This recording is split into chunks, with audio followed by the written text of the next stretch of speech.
Hello guys, Lego Master Reviews here, and today I'll be showing you how to build the spacesuit from the Fantastic Four First Steps trailer. If you don't know what the spacesuit is, it's basically the suit that the team wears before they go up to space and get their powers.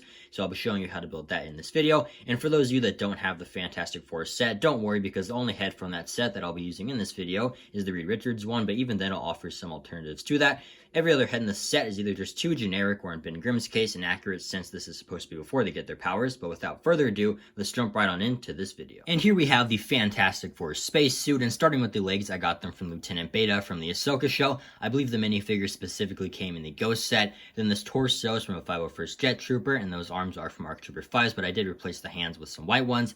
Then this helmet slash visor piece are from the Buzz Lightyear minifigure from the Buzz Lightyear movie, but this helmet mold has also come on the astronaut minifigure from the Space CMF series. Obviously, the visor is very different, but if you had this helmet mold and then just got the visor piece from somewhere else, you could make the helmet visor combo without having to get that Buzz Lightyear minifigure. Or if you just had the older, more round helmets, that also works really well. But if you do have this helmet mold, I think the black bit on the back just adds a lot of detail and it definitely looks nice. But currently underneath, I have a clear head, but I'm going to show you what all the other members of the team look like in this suit, and we'll start with Reed Richards. And here's what the Reed Richards face print looks like on the spacesuit, and this is my preferred look. I think it is the most accurate to the movie, so this is how I'm definitely going to display it. But you do also get another face print on this to show you what that looks like. I think it also looks pretty great, especially with the visor down and everything. And you can also add the Doctor Strange hairpiece if you want to have him unhelmeted, which I think is pretty cool, and you can recreate the infamous "Are we safe?" I don't know.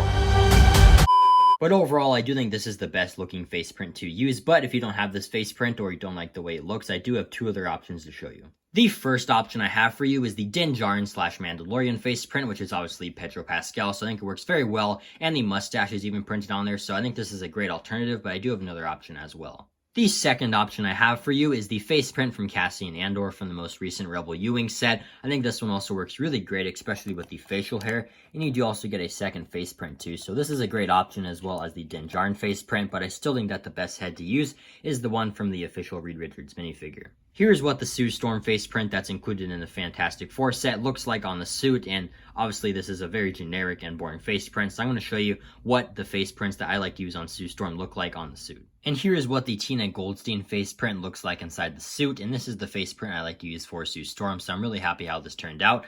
And there is two face prints on this head, so I think they both look great, and overall I'm really happy how this looks, but I do have two other options for you. The first option here is the face print from Ruth Bat Sarah from Captain America Brave New World. I think this face print does resemble Vanessa Kirby pretty nicely here, and you do get two face prints, so I think both work pretty well, and this is another great option, and it certainly looks better than the face print included in the set. The second option I have for you is the face print from Dedra Romero from the Rebel U-Wing set, and while this definitely isn't my first choice as far as face prints go, there's no denying that it certainly looks better than the face print included in the official set.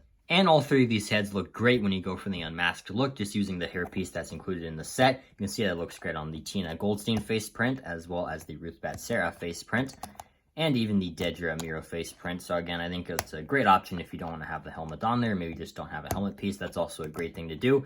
And while they all look great, I still think that the Tina Goldstein face print is the best one to use. I think it just resembles Vanessa Kirby the most, but all three of these heads still look way better than the official head included in the set. Here's what the Johnny Storm face print from the official set looks like on the suit, and I think this face is just way too generic, so I'm going to give you some other options. Starting with the Battalion Brawler face print, or as most people know by the Jonesy face print from LEGO Fortnite, I think this is by far the best face print to use for Johnny Storm. I think it's the most accurate to how he looks in the movie, so I'm a really big fan of that. And when you take the helmet off, it looks amazing when he's unmasked too. And you can see that flipping the head around, you'd also get a second facial expression, which also looks really great, especially with the helmet too. So overall, I think this is by far the best head print to use for Johnny Storm, but I do have another option too. My other option for Johnny Storm is this face print from Jim Halpert from The Office, but I also believe it came on Andrew Garfield's Spider-Man. It's definitely not as good as the Battalion Brawler one, but it still looks pretty nice, and it's certainly better than the one included in the set for sure. But when you have the hairpiece on, it does look pretty nice, so if you don't have the Jonesy face print, I think this is another really great option to use. And here's the thing inside of the spacesuit, and obviously this is pretty inaccurate since Ben Grimm hasn't transformed yet into the thing, so I have a lot of really great options for Ben Grimm's human form, which I'll show you right now. I think the Indiana Jones face print looks perfect here. I love the light stubble as well as the smirk. I think it just works really well. This back face print on this one isn't going to work because there's spider webs, obviously, and this is the face print from the diorama Indiana Jones set, so it's a little harder to come by, but I still think this looks great, and this is definitely my favorite head to use for Ben Grimm. The other Indiana Jones face print I think works pretty well here too. I think this face print in particular does look really nice. The other one does look a little too much like Harrison Ford to me, so I don't know if I'd use that one, but I think this one does work pretty well, but I still prefer the other Indiana Jones face print that is smiling. But either way, I think both of these face prints do resemble Ben Grimm quite well. But that's going to do it for this video. Let me know in the comments down below what you think of my custom Fantastic Four spacesuit, and who do you think looks the best in it. Also, let me know in the comments down below which face print you think works the best for each character, and thank you so much for watching this video. I truly do appreciate it, and hope you enjoyed it, and have a fantastic day. Bye.